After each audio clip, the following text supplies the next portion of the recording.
आज एक अतिशय महत्त्वाचं वर्कशॉप सारथीमध्ये पार पडलं.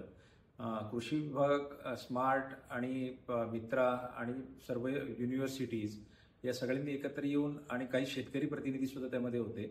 अ, बऱ्याचशा दुसऱ्या राज्यांमधले सुद्धा काही प्रतिनिधी होते आणि नॅचरल फार्मिंग म्हणजे नैसर्गिक शेती हा जो विषय आता खूप जोरकसपणे समोर येतोय, त्याच्यावरती खूप सखोल चिंतन त्या वर्कशॉपमध्ये केलं गेलं.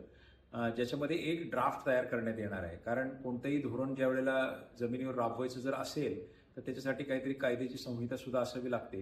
त्या दृष्टीने त्याच्यामध्ये काय काय बाबींचा अंतर्भाव व्हावा, किती प्रमाणात व्हावा, अनुभव काय काय आहेत, सांख्यिकी माहिती त्याबद्दलची काय आहे, जगभरात झालेले प्रयोग काय आहेत, त्याच्यावरती खूप आणि शेतकऱ्यांच्या अपेक्षा काय आहेत, प्रशासनाच्या अपेक्षा काय आहेत, विद्यापीठाची काय तयारी आहे त्याबद्दल, त्यांचं संशोधन कुठपर्यंत पोहोचलेलं आहे, या सगळ्याचं सार विचारात घेऊन एक चांगला मसुदा तयार करून मग ह्या नैसर्गिक शेती ह्या विषयाला पुढे घेऊन जाणे अशा पद्धतीचं हे स्वरूप होतं.